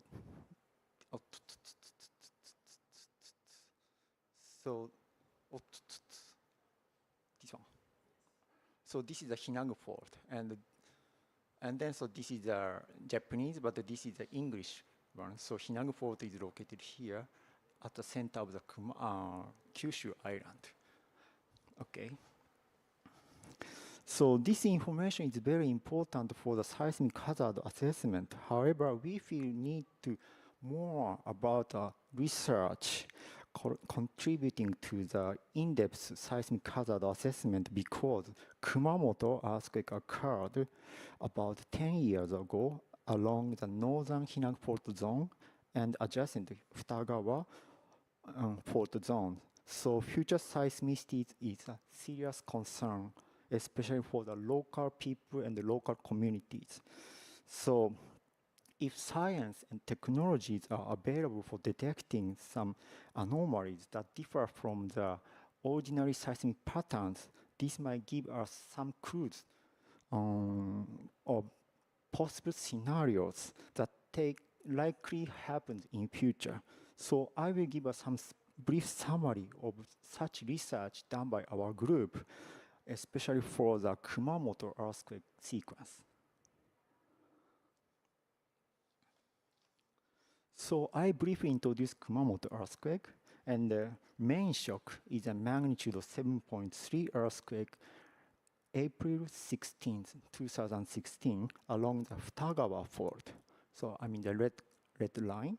And there is a unique characteristic, namely foreshocks occurred along northern Hinagu fault zone. It's a blue line. Okay. I will skip. And then so by default, we know the main shock occurred on the Futagawa fault, and the foreshock occurred Hinagu fault, especially northern part of the Hinagu fault. So from here on, so we studied about the geodetic data and analyzed parameters such as B-value characterizing frequency magnitude distribution and aftershock decay showing the decreasing seismicity that followed the main shock, and aftershock model showing the post-earthquake motion along causative faults. So, and then in this talk, so I will show the summary of the results, but I don't show so much about the details. So I will give some small, like a summary, and then especially I will focus on the slip conditions along faults. So.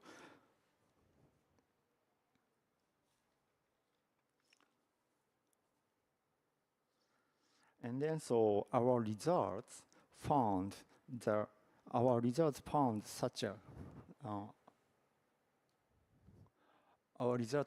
some kind of the information, and I finally wrote some cartoon that express our results.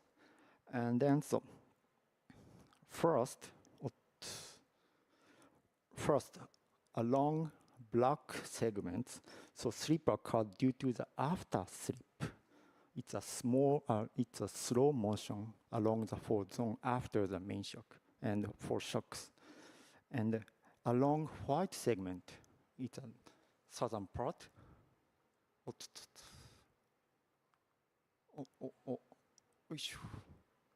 So white part, white segment. So no sleep occurred. And gray segment.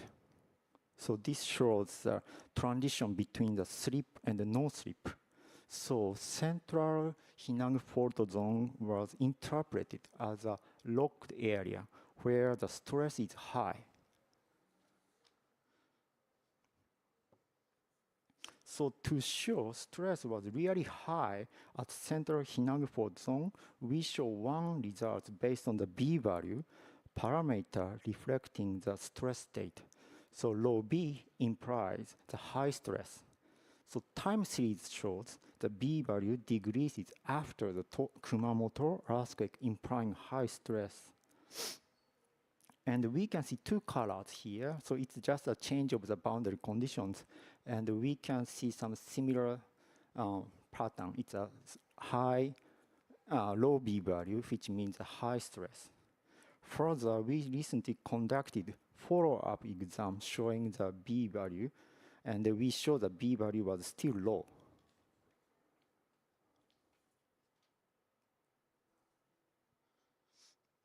We have a concern about high stress area because some examples from Japan and California and other regions revealed that rupture initiation started from the high stress area. So our concern was one scenario that the future rupture would nucleate at central Hinang fault zone and propagate to the unruptured southern section colored in white. So we think this is a case detecting anomalies based on the geophysical data. So science and technology available for detecting anomalies, as shown here, may help imagine scenarios of how earthquake likely happens in future. So I emphasize our result is not an alternative to the seismic, government seismic hazard assessment, but adds some information that may be taken into consideration.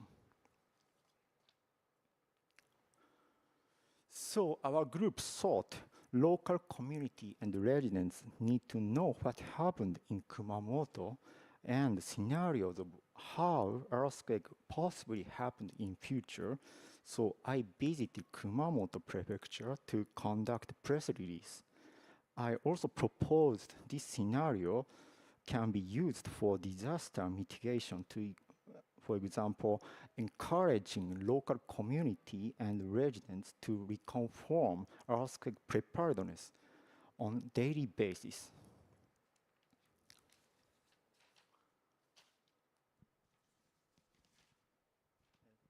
So far, actually, so no earthquake occurred.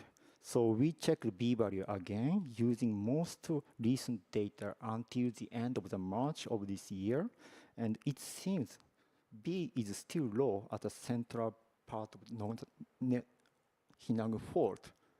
This part still low. So it means that the high stress area.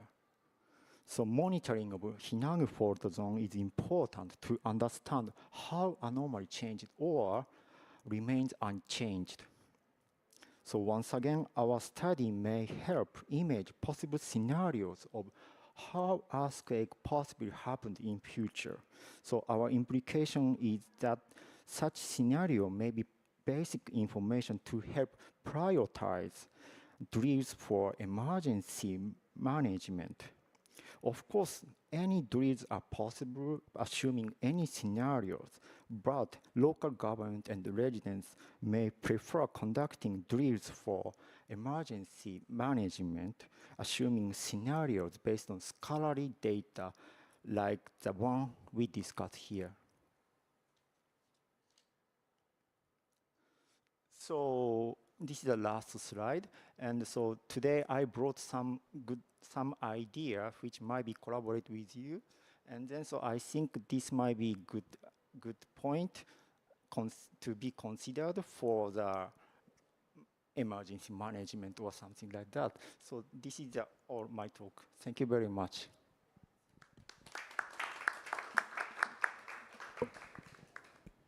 Thank you very much, and I think this is a perfect step for the discussion. You raised a very interesting issue that can be covered. I have a few questions for all of you, and I took a note also of some topics.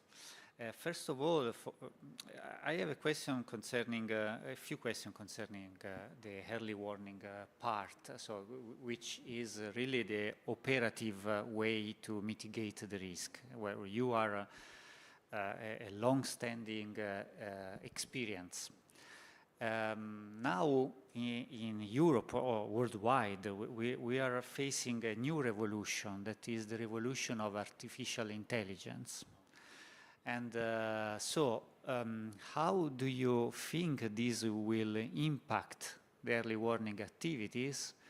And in Italy, we have serious concern after the L'Aquila 2009 earthquake and the trial that was posed against the civil protection and the scientists because they didn't forecast the earthquake. So, do you think that artificial intelligence approaches are useful, and is there any legal issue related to the failure of a method based on artificial intelligence? Because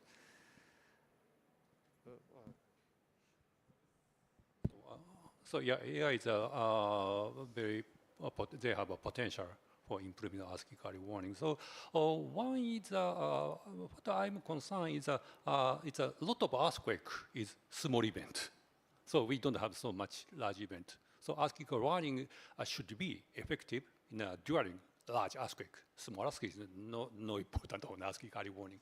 So one is important is we need a lot of data from the large earthquake for AI promotions. So AI is very powerful, but we need also observation, actual observations, and also from a viewpoint of the force around by AI. So it's one of the important things we can explain general public why we fail. So one way is at present I think the AI we don't know how AI decide these decisions. So one of the important thing for future for applying ASCII early warning, you have to explain why AI failed or yeah, something like that. So that is we have a responsibility for explanation for general public. So that is one of the important things for AI for implementation using AI. Okay, thank you very much. And another question, this is important, it's really interesting also the different awareness of people about seismic risk. So it seems that here the people is accepting that the early warning can fail time to time. And in Italy, after that earthquake, after the L'Aquila earthquake, is a little bit more difficult to deal with the public release of alert. Indeed, we are not yet well advanced in this topic. So what we develop scientifically is not immediately put in operation. We are still with some delay, let's say. And I think this was something related to that earthquake. And we have seen here many interesting aspects related to the physics of the earthquake generation and also related to the operational forecasting. Are you try to implement the operational forecasting also in Japan, or already you have done it? You Is a prediction? Yes, yes. So you are active with early warning, and we have seen here, we have the community of people working with statistical seismology and developing operational earthquake forecasting. Is there a plan to implement in real time also this kind of tool to mitigate the risk? So that is depending on how precise we can do. Yeah, it's one of the important things. Because so for example, it's at the present with our prediction is it's a percentage, not 1-0 decisions. That's a percentage. So percentage is not so acceptable for general public. So probability expression is not so good for the general public. So people don't understand probability. So one of the important things to implement is for prediction something is how reliable we are. So for accepting by people. Okay, maybe we can ask people. I have some discussion with Matteo's question about the OEF, operational earthquake forecast. So basically in Japan, we are still thinking about to develop operational earthquake forecast. People in Japan have already quite tolerated to run forecasting, run prediction, something like that. But this is still quite a serious problem in China, in Italy as well. People will say the authorities should give us something like precise information. But OEF saying, no, we cannot give you the precise information. We can give you the information with uncertainty. Just for example, if you go out today with a 1/1,000,000 probability to have a traffic accident, so will you like to go out to do your things, or just you hide in your house doing nothing? So this you make a decision. So we know such kind of loop probability will happen to everyone for traffic accident. But once we say, for like earthquake probability, we say, okay, usual probability is 1/1,000,000 you have this accident. But today will be quite dangerous. It's something like 1/10,000, 100 times higher than that. So are you still thinking about it's necessary to you to stay in the house or to go outside to your business? So of course, if you have very important thing to do, you say, okay, I will go out to do my thing, but with to be slightly careful of those kind of traffic accident or earthquake, something else. So this is a way. So OEF more like kind of advice than something, not a kind of a kind of power to force you not to do something, to do something. So this is the idea about OEF. I think this also the proper way to trade with probability forecast. So everything, forecast is the most difficult thing in the world, in fact. Thank you.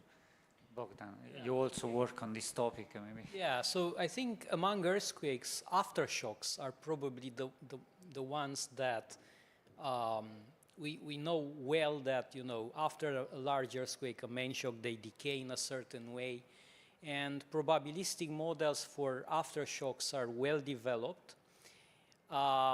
So I believe that I believe in aftershock forecasting because, as someone said, that relatively short time after a large earthquake, you can have a large aftershock that can, destroy the buildings that were already made kind of weak by the main shock. Yeah.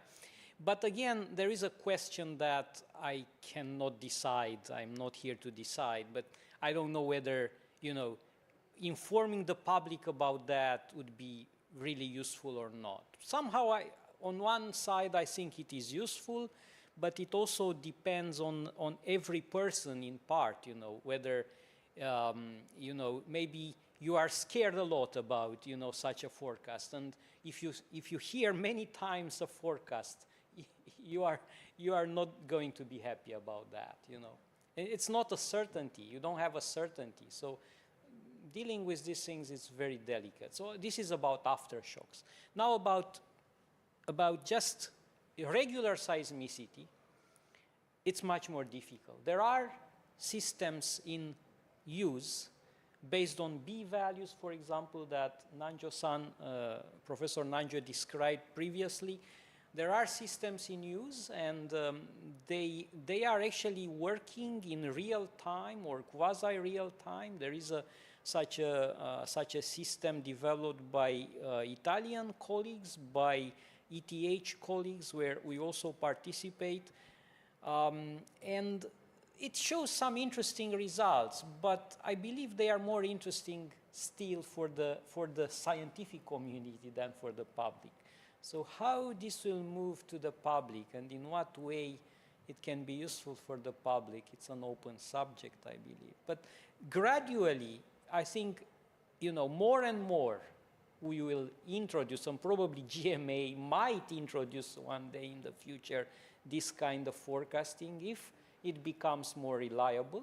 Yeah, I believe this time will come. This is the direction. Yeah, this might be the direction, probably. Yeah.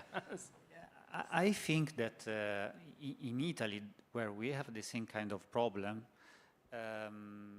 maybe slowly the people awareness is changing related to the forecasting of extreme event related to climate. Since they are becoming more and more frequent, the people is accepting that there is the idea of forecasting and of probability associated to these forecasts. And probably sometimes they will be educated about this kind of hazard, and the same experience can be translated to earthquakes, where of course it's much more difficult. But if the people is aware about the probability concept, probably in future they could use this information.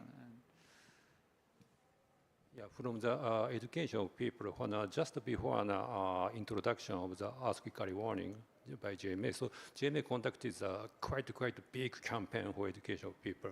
So because it's we are researchers and technical viewpoint, but it's education of people is also quite important for actual applications.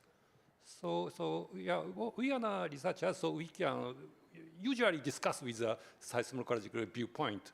But from viewpoint of general public, so it is important to approaching to each other to effective information. So we are good information is helpful.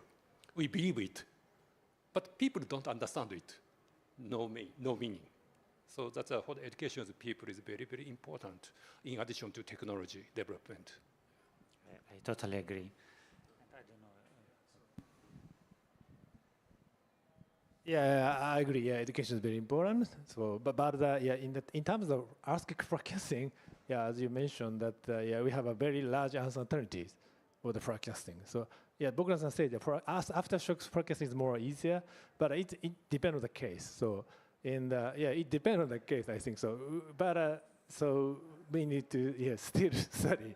So what's the difference of that? Yeah, maybe Stephanie already presented the class A, class B sequence discrimination. So it's one way, but we need more time to verify the results and our algorithm. So, but still, yeah, we have some large uncertainties, and Johansson said the probabilities are very low for big earthquakes. So relatively, we can say some relative change of the probability with time. So if it's some big seismic storm or some earthquake occur, then we have some sharp increases, a relative increase of probability. But the absolute probability is still low, so it's not acceptable for the public people. So the public people cannot do anything to prepare for the potential big earthquake. So yeah, so education is very important, but yeah, we need to study to act with more accurate and precision. So with low uncertainties, information is very important to move the public. I fully agree. Well, what I meant to say, for example, as Kato-san knows, NID has a system to forecast that is, a real-time system. And they make available those results internally, sometimes communicating at meetings. I know Zhuang-san and Nanjo-san also work on similar things, but NID has a kind of, they are kind of not official, but more or less official internal, institution. So there are such systems, but I agree with you that we are still not able to provide some, black and white forecast. The uncertainties are large. But still, I believe these efforts one day, I'm optimistic, so I believe. I understand, of course. But discrimination is not so clear. So you said white and black. It's still challenging. It's still challenging. So because society needs a white and black decision. So that is a large, very big, yes. but we have a big large uncertainty. So I have a question related to the L'Aquila Trail. It is a problem happen with the civil protection and INGV. So it seems the OGS have similar functions as INGV. So I just trying to know whether it is some similar case, similar possibility will happen to OGS. While that was a special condition where the communication was not properly done to the public in that period of stress. And at the end of the complete trial, only one people, which was the vice director of the civil protection, was convicted. All the others at the end were released by any problem. That created some problem in our community, and at the same time, if we want to see the good issue, it really learned us that it's really important to communicate in the proper way, and it is really important not provide information, let's say, that make everything easy. So we have to inform the people that the hazard in some region is high, and that they must somehow be prepared to an earthquake. So generally, during seismic crisis, now we communicate also the operational forecasting information to the civil protection, everything that we do to the civil protection. And the civil protection developed a lot of expertise to communicate with the people this information. This was an experience that teached us how to behave correctly, and it's important. And I have seen interesting studies that you have presented, also concerning the change of parameters related to few large earthquakes. More or less we also do, and also other colleagues worldwide are doing. And in Europe, and related to this EPOS project, we are developing the idea to create near-fault observatories, which are places where we also combine different expertises, trying to combine also people and studies from geochemistry, from geodesy, seismology. Do you have some similar plan here in Japan? Are you doing similar cooperative efforts to study K faults? For instance, in Italy we have 3 near-fault observatories. One in the Irpinia area, where there was the 1980 magnitude 7 earthquake. One in Valtiberina, which is central Italy, and one at northeastern Italy, so is where we work, related to the 1976 earthquake. So these 3 areas have been selected to have some extra effort of our community, but not only seismologists, to try to understand the preparatory phase of large earthquake. Do you have something similar? Do you think it could be interesting to create some international group of near-fault observatories also It's between very Italy and Japan? Great idea. I think it's very good. So it's promising. So, how many stations or how many equipment do you install at each site? Or Let's say that in our site we have 40 velocimeter around the epicentral area of the 1976, and then we have many hundreds of accelerometers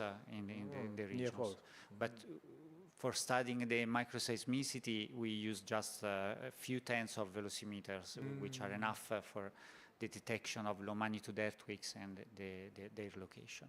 And now we are going to set up also geochemistry stations to study the emission of CO2, for instance, or other, since we understood that fluids, crustal fluids are important in some area, we are trying to include also the geochemistry in this kind of observatory, and of course the deformation. And maybe also time to time we do survey with the gravimetry to see if there are also changes in the long term. So we are trying to develop this concept that to study the preparatory phase we should combine a large community. Yeah, and in Japan, recently we don't have such a project, especially to the near fault observatory. But we have Hoshiba-san showed us we have many seismic stations already on land, and now we have offshore seismometer is already deployed along the Pacific side. So so we can increase more, increase density, adding the more stations or through the collaboration with the different fields, such kinds of geochemical researchers. But currently we don't have such a project now.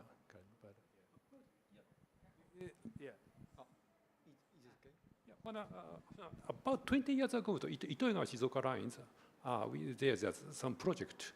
But at present, not so much activity. So 20 years ago, we had such kind of, we had, But at the present, I don't know so much.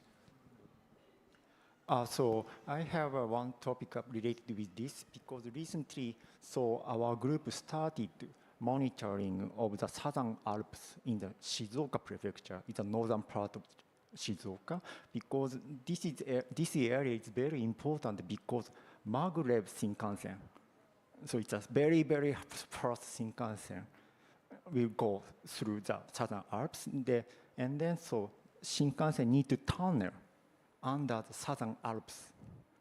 And we are worried about this Shinkansen because underground water goes out from the because of the tunnels. So that's why. So we are very worried about this point. So that's why Shizuoka Prefecture, especially for our group, started to monitor the cluster movement. One is seismometers, earthquakes, microseismicity. The other one is geodetic deformations like landslides. And also we try to measure the chemical component of the underground water.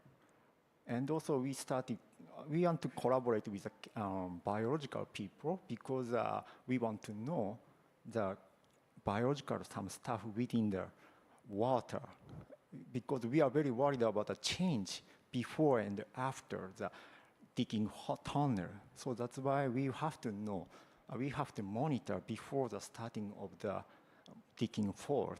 And then after the digging fault, the tunnel, so we have to monitor again because we want to compare between these two situations.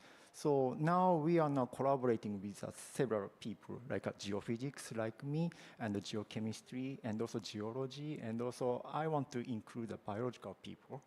So this is kind of, but this location is very, very limited. So that's why it's a very small community. But still, we can need to monitor we have to need a collaboration, such specific situations. So maybe this is one of the example, but it's very specific situations.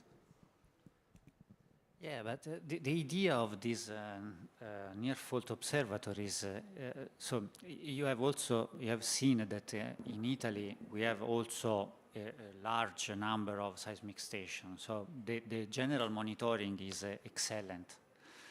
But the idea was to create some natural laboratory. So as a seismologist, unfortunately, we cannot play in laboratory with fault. It's not so easy. Maybe from the mechanic point of view, people working with sample are doing similar things. But we don't have the possibility to have easily the faults in the laboratory, so we create natural laboratories where we test different different strategies, let's say, to study the phenomena. And so if in future we want to discuss about the possibility to have some common sharing of expertise and if you set up some similar I saw the possibility of constructing the natural laboratory in Japan, but we have many active faults. And but so which is the best place for yes, us? okay, So yeah, it's yeah, very of course, yeah. hard Yeah. question to us. So, so I want to ask you: so, how do you determine the three sites, basically? Well, two were selected because were the two strongest earthquake recorded since instrumental seismology. Okay. So one was in the 1980 Irpinia earthquake area with the normal faults. So this is representative of the condition of central happening. Okay. So is there still seismicity ongoing? Yeah, the seismicity is ongoing there, and there is so the probability to have further large earthquake there. Yeah. The second was in our area, so Southern Alps, where we have thrust fault mainly, and there was the 1976 earthquake. So this is another example. And then there is a very interesting one, which is the Valtiberina near fault observatory. That was the original one. So this was the first one, because there we have a low angle normal fault, which is under creep. And so they selected this area and they improved the monitoring also with stations in deep hole, just to study the mechanism of creep. So our community selected these three sites, and then slowly we are trying to improve the knowledge in these conditions, and then to extrapolate the knowledge to the other place, because unfortunately we have also a lot of faults. Yeah, you have also. yeah. So, but we selected the three examples. Creeping behavior is very interesting, so it's easy to target. But in Japan, unfortunately, we don't have any creep movement in the shallow cluster depths. So if you go to subduction zone, you have many slow slip, slow earthquake or something. But in the cluster level, we have almost no chance to see the creep movement. So. Okay, thank you very much. Thank you. This time, okay. So thank you very much again to all of you. It has been really interesting, and I hope that we can continue maybe in the next future in Italy with another panel that you visit us and we continue to discuss. So thank you again.